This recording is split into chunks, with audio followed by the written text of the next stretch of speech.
نحمدہ و نصلی علی رسولہ کریم اما بعد اعوذ باللہ من الشیطان الرجیم بسم اللہ الرحمن الرحیم۔ ایک سوال کہ مسلک زیدیہ کیا ہے؟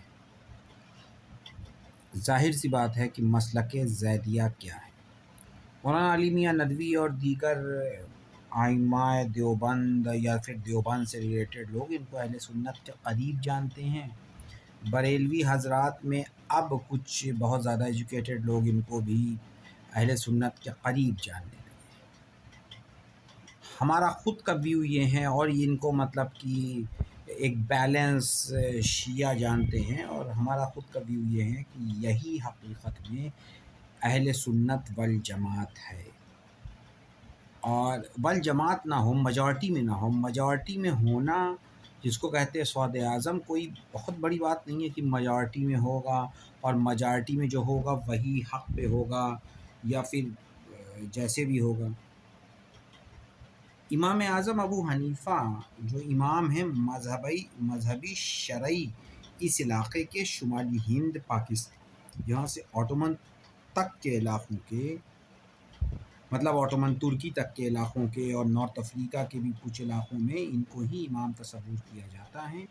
یہ مرید رہے ہیں زید شہید کے۔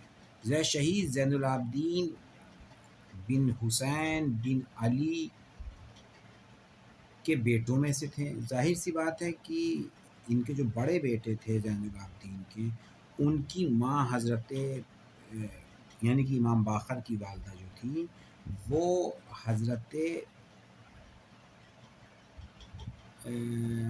حسن کی بیٹی تھی اور یہ امام حسین کے بیٹے تھے، تو لہٰذا یہ نجیب الطرفین کہلائے۔ لیکن زید شہید کی جو والدہ تھی وہ سندھ کے بادشاہ کی لڑکی تھی، وہ حضرت امام زین العابدین کے کو تحفے میں ملی تھی جنگ ہارنے کے بعد، اور ان سے جو بچے پیدا ہوئے سرکار زین العابدین نے نکاح کیا، ان سے جو بچے پیدا ہوئے وہ زید شہید ہوئے۔ زید شہید بڑے ہوتے گئے اور ایک بہت بڑے فقیہ سمجھے جانے لگے، اور حتیٰ کہ ان کے خاص مرید امام اعظم ابو حنیفہ رہے۔ امام اعظم ابو حنیفہ نے امام جعفر صادق سے بھی تعلیمیں حاصل کی، جو فقہ جعفریہ یعنی کہ جو 12 امامی شیعہ ہیں ان کے اکابرین ہیں مذہبی طور پر۔ زید شہید کا عقیدہ یہ تھا کہ امامت آل رسول کا حق ہے، شرط یہ ہے کہ وہ مرد میدان ہو، وہ یہ نہ بات کرتا ہو کہ آپ نے نماز کتنی پڑھی یا آپ نے روزے کتنے رہے، یہ سب ضروری ہے، لیکن اس کی آڑ میں اپنے شوہروں کو، اپنی بیوی، اپنے بچوں کو، اپنے بھائیوں کو موت سے ڈرانا ہے لوگوں کو، اگر وہ عورتیں ہیں، اور اگر مرد ہے تو وہ خود چوڑیاں پہن کے بیٹھے ہیں کہ نبی کریم صلی اللہ علیہ وسلم کی شان میں گستاخیاں ہو رہی ہیں، اور لوگ اپنے گھروں میں بازار گرم کر رہے ہیں، کبھی کھانے کا، کبھی دعوت کا، کبھی بارات کا یا کسی چیز کا۔ امام مالک کا قول ہے کہ جب نبی کریم صلی اللہ علیہ وسلم کی کسی قوم کے نبیوں کی شان میں گستاخی ہوتی ہے اور وہ قوم خاموش رہتی ہیں تو بہت جلد اس قوم کی عورتیں بازاروں میں نیلام ہوتی ہیں۔ یہاں پہ عورتیں تو بازاروں پہ نیلام نہیں ہو رہی، لیکن آسمان نے وہ حال بھی دیکھا کہ کس طرح سے فحش گوئیاں اس پورے علاقے میں چھائی ہوئی ہیں، اور مسلمان عورتیں اس میں پیچھے نہیں رہیں۔ رہا سوال دوسرا یہ کہ اب زید شہید پہ ہی آتے ہیں۔ زید شہید میدان میں آئے بنو امیہ کے خلاف۔ بنو امیہ وہ خاندان جو حضرت عثمان کا خاندان تھا، جو امیر شام معاویہ کا خاندان تھا، زید شہید اس میں آئے میدان میں۔ ہشام اس علاقے کا گورنر تھا، اور اس نے مروان کی حکومت میں سیدنا زید شہید کو شہید کر دیا۔ زید شہید کی شہادت کا ایک بہت عظیم قصہ ہے کہ کوفہ کے لوگ ان کی مدد کو آئے اور کہا کہ ابوبکر اور عمر کو تبرہ کرو، ان کی شان میں گستاخیاں کرو، تو زید شہید نے کہا کہ ہم نے اپنے بڑوں سے، اپنے خاندان والوں سے ان کی عظمت سنی ہے، میں ان کی شان میں تبرہ نہیں کرتا۔ لہٰذا انہوں نے بھی ساتھ چھوڑا، یعنی کہ جو بعد میں شیعوں میں تبدیل ہوئے، اور سنیوں کا تو یہ کام ہی رہا شروع سے حکومتوں کا کہ وہ اہل رسول کو مار رہے ہیں، جو بعد میں وہابی یا دیوبندی کی شکل میں سامنے آئے۔ اب وہ مار نہیں سکتے تو اب وہ یہ کہتے ہیں کہ سادات میں کچھ خاص نہیں ہے، تقویٰ یعنی کہ مولوی جو ہے وہ رسول کا وارث ہیں۔ یہ وارث کہاں چلے گئے جب رسول اللہ کی شان میں گستاخی ہو رہی تھی؟ کیونکہ پبلک انہی کے پاس ہے، پبلک سجادہ نشینوں کے بھی پاس ہیں، جو گھر بیٹھے ہوئے ہیں اور قال اللہ قال رسول کا درس دے رہے ہیں۔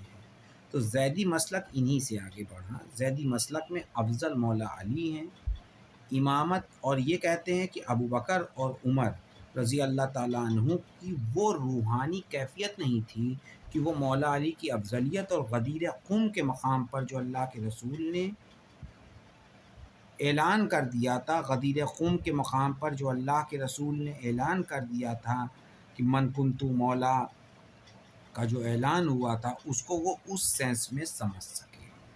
تو اپنی روحانی کیفیت نہ ہونے کی وجہ سے ان کی غلطی ہوئی اور انہوں نے مولا علی کی خلافت پہلے ابو بکر صدیق کو آئی، پھر حضرت عمر کو آئی، پھر حضرت عثمان غنی کو آئی۔ تو حضرت عمر کے دور میں بھی بنو ہاشم کے کوئی گورنر نہیں لگائے گئے، یا خود مولانا مودودی بھی لکھتے ہیں، اور حضرت عثمان نے صرف اپنے رشتہ داروں کو بڑی بڑی پوسٹیں دی۔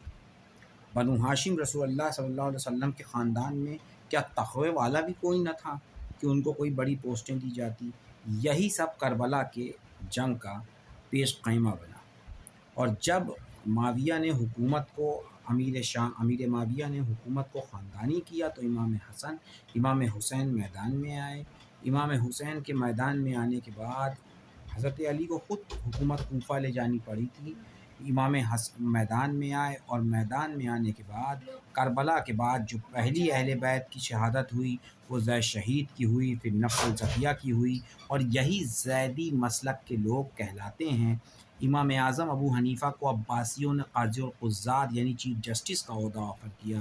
انہوں نے کہا کہ میں اہل بیت کے خون میں سنے ہوئے کسی بھی عہدے کو نہیں لوں گا، ان کو شہید کر دیا گیا۔ اپنا خیال رکھیے گا۔ آپ کا سید توصیف احمد۔ ہمارا عقیدہ لوگوں کو بخوبی سمجھ میں آ گیا ہوگا کہ ہم علی پر کوئی سمجھوتا نہیں کر سکتے۔ سیدنا ابو بکر اور حضرت عمر نے کو جو حکومت ملی وہ ان کی غلط فہمیاں تھیں، حکومت کے حقدار مولا علی تھے، مگر شیعوں کی طرح ان کو تبرہ بھی نہیں کریں گے۔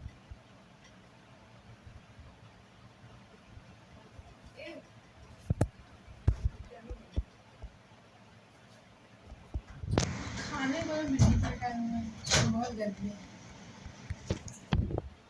یہ بھائی ہم لوگ جا رہے ہیں۔